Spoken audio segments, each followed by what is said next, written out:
Hi, welcome back to Plan 9 Crunch. I'm Joe Gibson, this is Doug Gibson, and today we're going to talk about a couple of seasons of television that just came out recently. Stranger Things Season 5, the finale of that show, and Welcome to Derry Season 1, the start of this spin off into Pennywise's other cycles. Anything you want to say to start us off? Which one do you want to talk about first? That is a good question. Probably Stranger Things is easier. That's the one that's been around for pretty much a decade at this point, right? One of Netflix's flagship shows, started like a lower budget homage to Stephen King and classic 80s coming of age stories. It took on a fan base of its own, and now the final season has aired. It's been pretty divisive. I think it is the worst of the two seasons we're going to talk about today, but you think it's the better one, right? Well, to me, Stranger Things was like hard to follow because they had long breaks. And I'm not the type to rewatch stuff unless I really, really like it. I like Stranger Things. I thought the show ended satisfactory. It had an idea of who they had to defeat to end everything, right? It was sort of the head that you cut off. It left a little bit unresolved in the U.S. military side, I think, where they kind of just let you know that everything worked out okay, you know. But all in all, the show dealt with the deep dilemmas of the main characters, trying to deal with their personal relationships, and also trying to save Western civilization, I guess, more or less. I don't have any complaints. I mean, it was entertaining.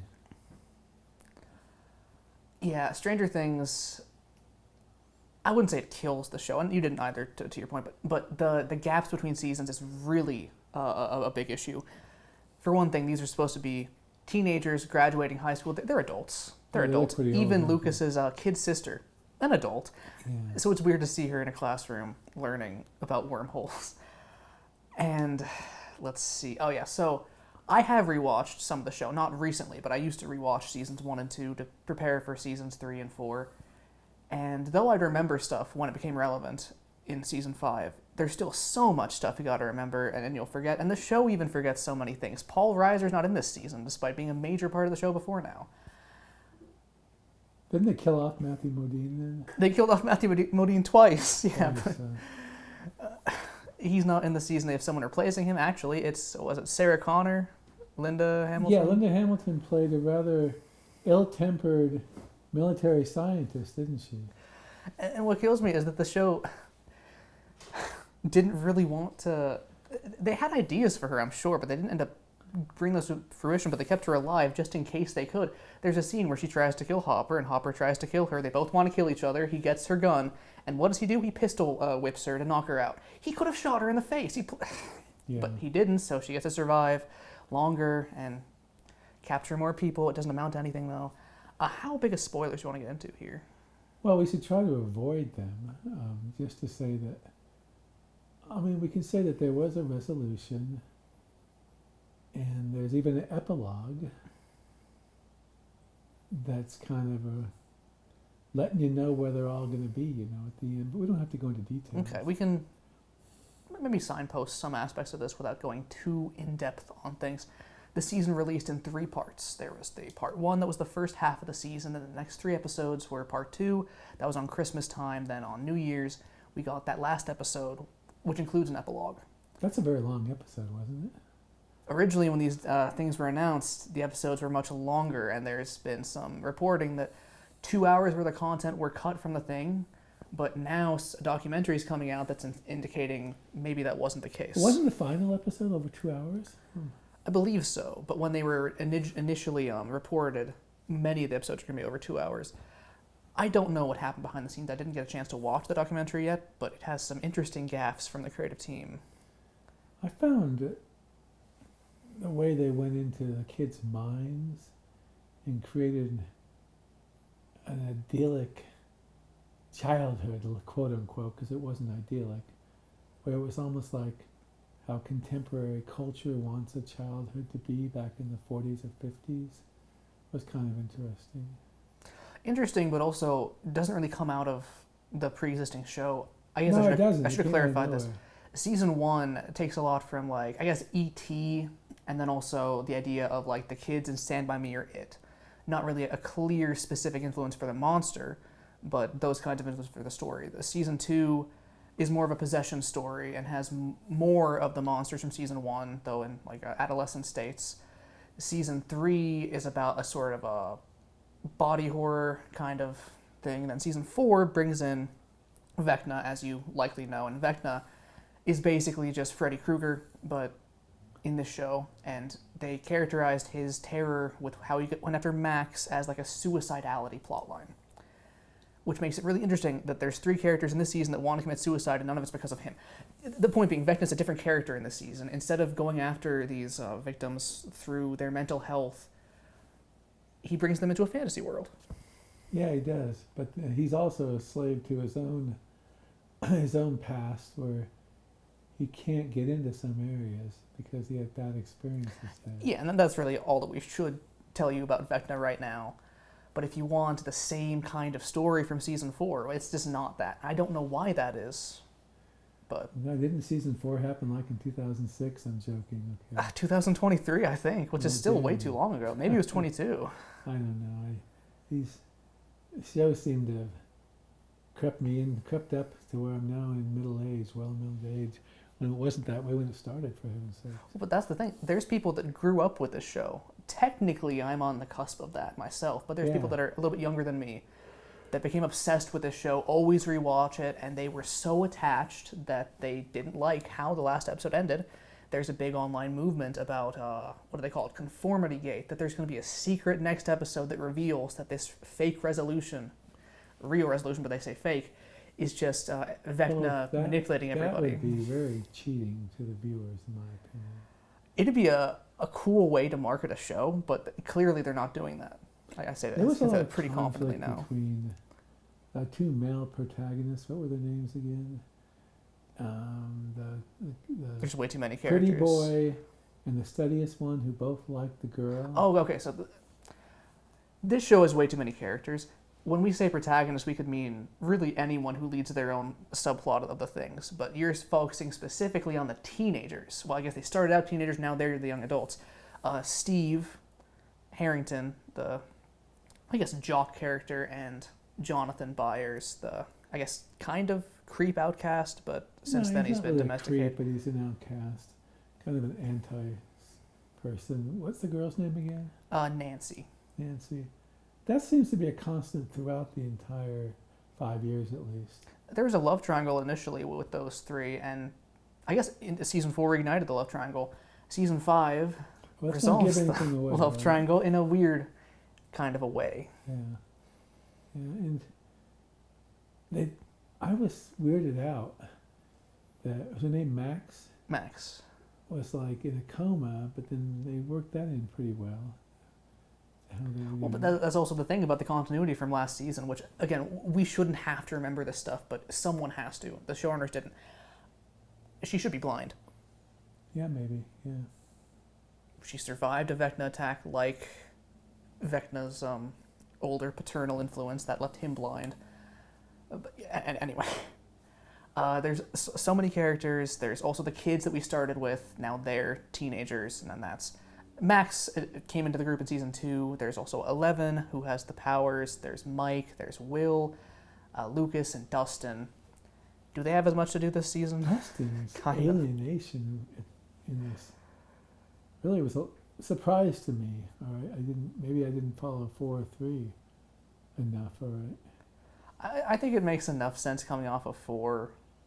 Mm-hmm. But anyway, so now we can pivot into Welcome to Derry, which seems to be cornered to the similar market because, again, Stephen King is what inspired the dynamic between the kids in Stranger Things, and now we have new Stephen King coming out from 2017, 2019 for the It movies.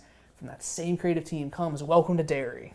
I would say that Stranger Things is more science fiction, and Welcome to Derry is more horror. Maybe, does that make sense to you? Yeah, I just more meant to say that the dynamic between the kids is pulled straight from the body / Stand By Me, or from it, not necessarily that the stakes and monsters are pulled from the Stephen King catalog. You know, the very beginning of Welcome to Derry seemed very promising. Where else do you? I don't care if you haven't watched this. Sorry, you see a woman give birth to Pennywise. Well, let's go back for a second. Let's go back for a second. So we start with this little kid. He's going to be pretty important. He ran away from home. That part's not important. Another kid sees him leave. She'll be important later. But he gets into a car to try and escape the situation. With Ozzie and Harriet, apparently. All right, you think until things slowly It's get just creepy. a standard 1950s nuclear family. But then their dialogue starts to get warped and twisted. They start eating like a liver out of a box. And then the parents start making sexual remarks about their children. And then the mother starts giving birth as an unholy demon baby. Yeah, that's a very strong scene, actually. And I had hopes for that show. Look, I watched every episode, okay, so I'm not going to say I didn't enjoy it, but that was a strong start to a series that kind of I wasn't too impressed with at times. Here's the thing for me. That scene is kind of emblematic of the whole show for me and its problems. In that it's putting a hat on a hat. That deconstruction of the 1950s nuclear family is chilling to have Pennywise orchestrate that. That reveals so much about his disdain for humanity and how he's going to torment them. To then go into like a 2-minute CGI fest so that the baby flying around in the car, it's just excessive. It also speaks to, we don't need Pennywise. We're so smart. CGI is so great, when the CGI is the least convincing part of the show. I did use a lot of CGI. And then episode 1, we got to spoil this part if we're talking about it. At the end of episode 1, our new Losers Club goes to a movie theater, and that kid that disappeared at the beginning comes out of the projector and turns into the baby. And then what happens, Dad? He slaughters almost all of them, and really slaughters. They don't come back in the next episode. Kills several kids that you think were going to form the nucleus of the group fighting Pennywise. Yeah. So they shocked you there, okay. I mean, I'll give them credit for that, but I wasn't too impressed. You didn't like killing off the kids. No, I didn't. I'm kind of neutral on it. I think that the scene was kind of weirdly staged with CGI baby. It's now 10 times larger. I don't care about a CGI baby. I'm sorry. It's just more chilling when it's a Tim Curry-looking clown that can go from jovial to sinister in a beat, you know. Yeah. To me, the best scenes of this entire series were Pennywise inflicting himself upon the people of the town. Okay? Derry is a major character in Stephen King's novel. Derry is a possessed place. In Welcome to Derry, they certainly capture a lot of that, but they also sort of punt off to the military base, punt off to the reservation, or it used to be the reservation perhaps, to things that weren't quite as important in the novels, but took on a higher precedence in Welcome to Derry, which is fine if you want to change things. I honestly, when they stopped that show, I thought we were going to recapture incidents in the book that we didn't get to have in the movies. They kind of are. And okay, I agree with you. It's way They too have much. the black spot, but it's just a minor part of the first series. It's way too much of Andy Muschietti and not enough Stephen King. I think that he's really patting himself on the back with his direction to the point where things aren't really clear always what's happening, but he's very happy about it.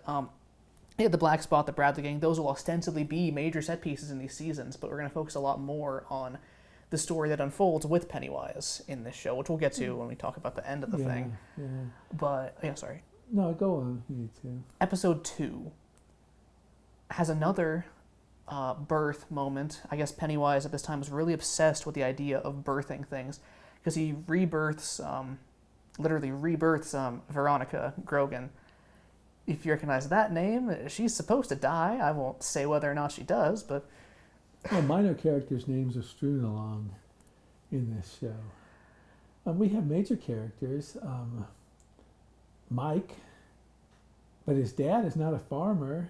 His dad's a high-ranking military... I'm sorry, I'm trying to remember, Mike or Will. Is it Will? Will. Hanlon, I'm sorry, Will. I apologize. and then Leroy Hanlon is the officer. Yeah, and then Stephen King wrote a book called The Shining. You all know what it is. and Dick Halloran is one of the major characters. Dick Halloran's a throwaway name. I think it's cool, Steve. He plays a private who survives the black spot with Mike's father, the big fire.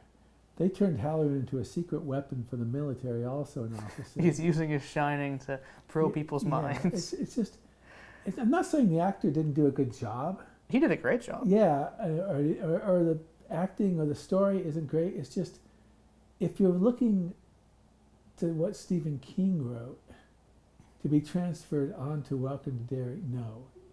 It's just based on Stephen King, and it's whatever that guy's name is, you said, his vision.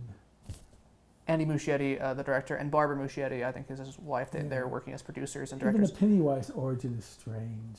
We'll get to that. But first... Well, no, okay. Robert Gray origin is strange. It deviates from the book, too. Go on. Since we're on Dick Halloran, the scene when Leroy takes Dick to meet his wife and they have this whole dinner thing, I remember you saying that was pretty well to how Dick Halloran would behave and conduct himself. Yeah, it was. Yeah. It's just Halloran became this guy who was just merely beaten into insanity in the show. That does happen, yes. Where, look, if you want to create a different Dick Halloran for a TV show, that's fine. I'm too wedded to the books, I guess. I've watched the guy. I mean, how is he ever going to get to the Overlook? Okay, I don't know. I mean, he works for the military, he's in a high-ranking position. Someone's offering him a job somewhere at the end of the... That's a throwaway line. That's a throwaway, yeah. And have we ever seen anybody of Henry yet? His Henry? father? I can't remember. Oh, Bowers? Yeah. Yeah, the sheriff. Yeah, the sheriff. He was like Clint Bowers or something. I guess he's the grandfather of Henry Bowers. Henry Bowers' father. There's an undercurrent of racism throughout the show that that's minor certainly characters. Appropriate to have that. Oh, it is. I'm just saying that that is Clint Bowers' plot line, is that he's part of the gestating and there's a racism character in that's the town. not in the book who's basically accused of the opening episode murders because he's black, no other reason. Yeah. And then Mrs. Hanlon is sort of an activist. All I'm saying is these aren't the characters that are in the novels, all right? Just you have to understand that if you want to enjoy Welcome to Derry. The thing was, I was on board with the premise. I was on board with what the show wanted to do. It's the execution of these things, the way that it told the story that I didn't like. I still think it's better than Stranger Things 5. But, like, for instance, the two kids are the center of the story are girls. Ronnie Grogan, we already mentioned, but the lead is, what's her name? Lily something? Lily something, yeah. I'm sorry, I can't remember the name. No, I was thinking of it right now. I thought her friend was very good. The one who was insecure, and had glasses. We'll get there, but First, the core of the story is these two. And Ronnie is black. It's her father that is being accused of the crime. Oh, so Veronica Hook is the black African-American girl. Yeah. Okay. And she's known by Ronnie in the show. That's probably how you remember her being referred to. And Lily gives a statement at one point that doesn't help her father get free, so they are at odds with each other. But then a single conversation changes their minds. They're back to being ride or die pals. And that happens multiple times throughout the show. It gets so annoying that characters are reversing on a dime based on a conversation. That kind of character writing just really bothers me. But there's another friend, as you mentioned. This is Marge, or Margaret, and she has glasses. She is awkward, tries to use comedy to fit in with her peers. She has a hard time bonding with the kids because she's worried about status, peer pressure. Eventually, Pennywise goes after her, too. I don't know how she survived that. But and made a full recovery. That's just for me to say, hey, I guess if I get hurt like that, I'll be walking by the next episode. But anyways, it's still, she's a good character. Isn't there a Beverly, too, in this one? Well, kind of. But first, Mike joins the party, obviously. Sorry, not Mike. Yeah. Will joins the party. And then Will makes this new friend, this adorable little kid called Rich. And Rich has a crush on Marge. Do you want to get into what happens with those characters, or should we not indicate? I don't want to give away what happened to Rich, all right? Rich is a standout character. That's all that we'll say. A stand-up guy and a standout character. What strikes me as odd is Pennywise, too. I mean, Pennywise, this whole miniseries is obsessed with keeping Pennywise within parameters he can't get out. Yeah. That's interesting, but once again, it has very little to do with.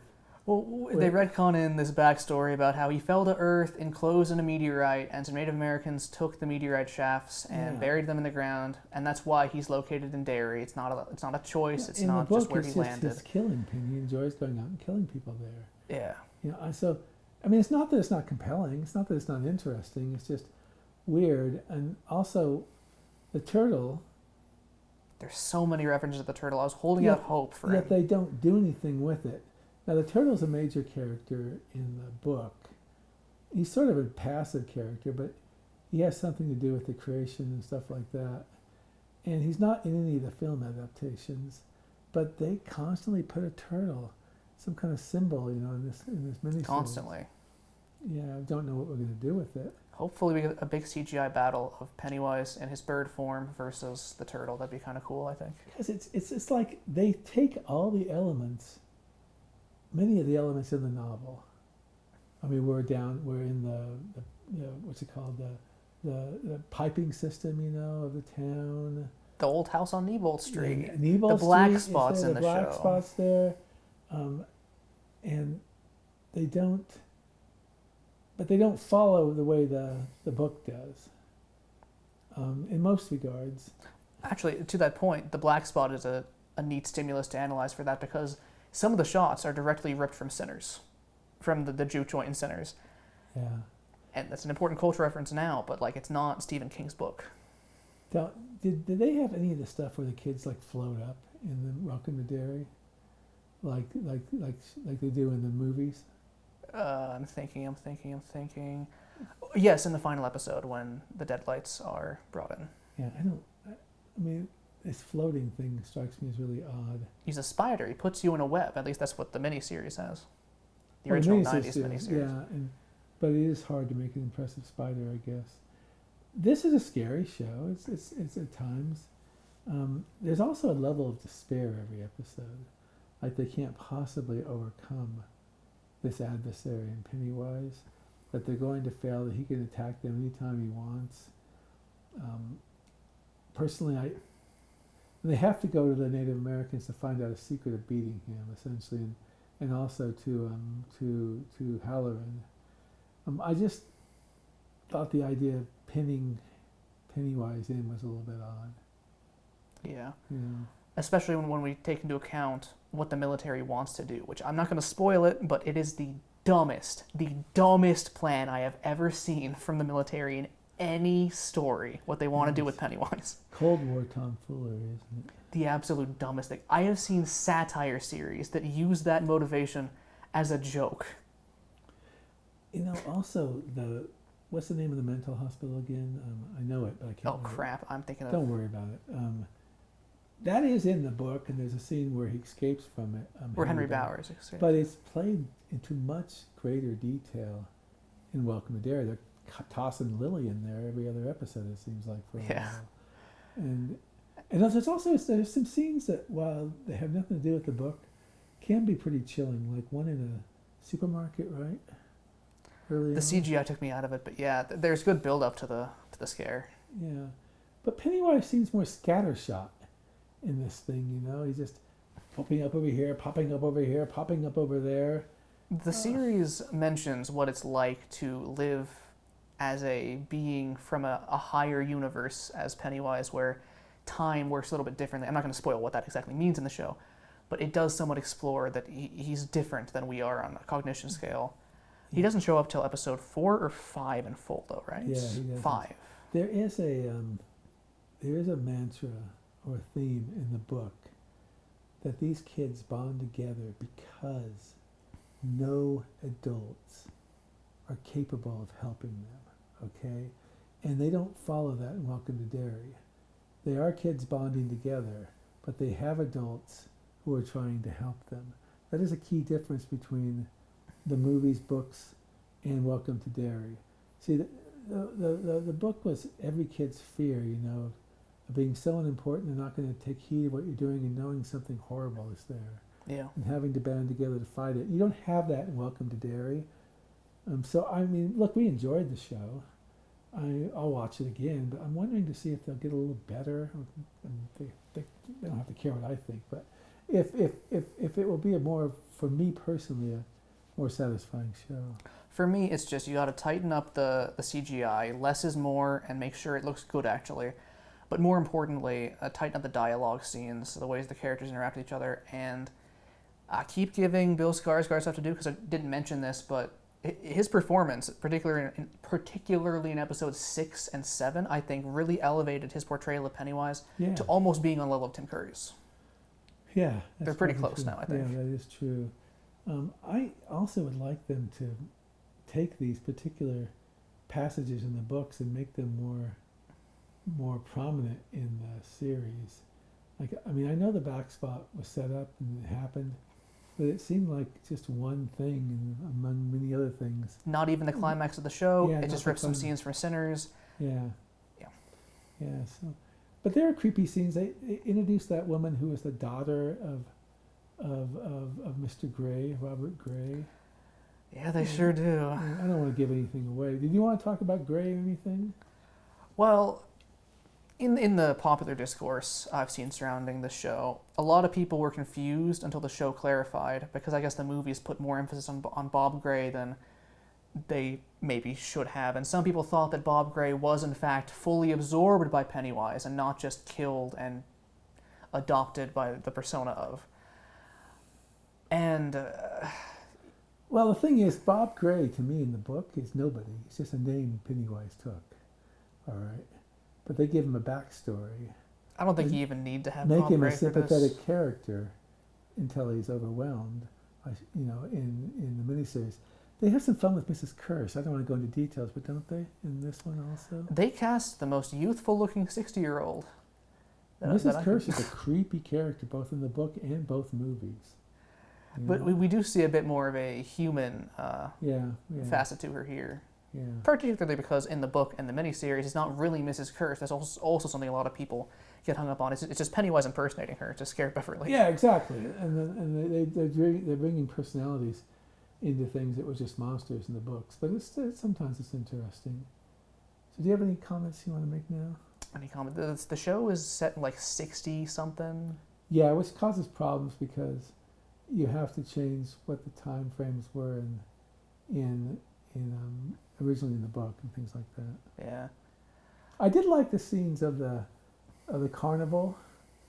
Like I said, I'm not sure we need to have a backstory, but carnival scenes were pretty good. Well, that also led into the motivations for one of our, I guess, antagonists, but I say that word pretty loosely. I guess if I want to say something about this, it's a little bit overindulgent. I still liked it. I liked it more than Stranger Things 5. And you liked it a little bit less than Stranger Things 5, but you still liked it. Yeah. I don't think it needed as many deaths as it gave us initially, especially with how those payoffs manifested later. But I think it's better than Stranger Things 5 for that, because Stranger Things 5 had less deaths than a children's karate tournament at the end of Cobra Kai. Yeah, that's true.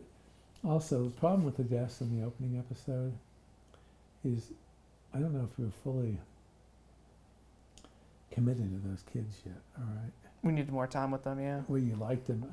That made a later death even more powerful in Welcome to Derry, because there was time to develop the character and things like that. Like Phil and Teddy were likable, but a character like Marge, who started out very flawed but then grew into her own as one of the leads, we think of her much more fondly than we do Phil or Maddie or Susie or the other one. I forgot his name already. Yeah. Well, the opening kid had some more. The very opening kid in the first scene did have more development as the series went on, I think, for a while. That's about my take on it. Yeah.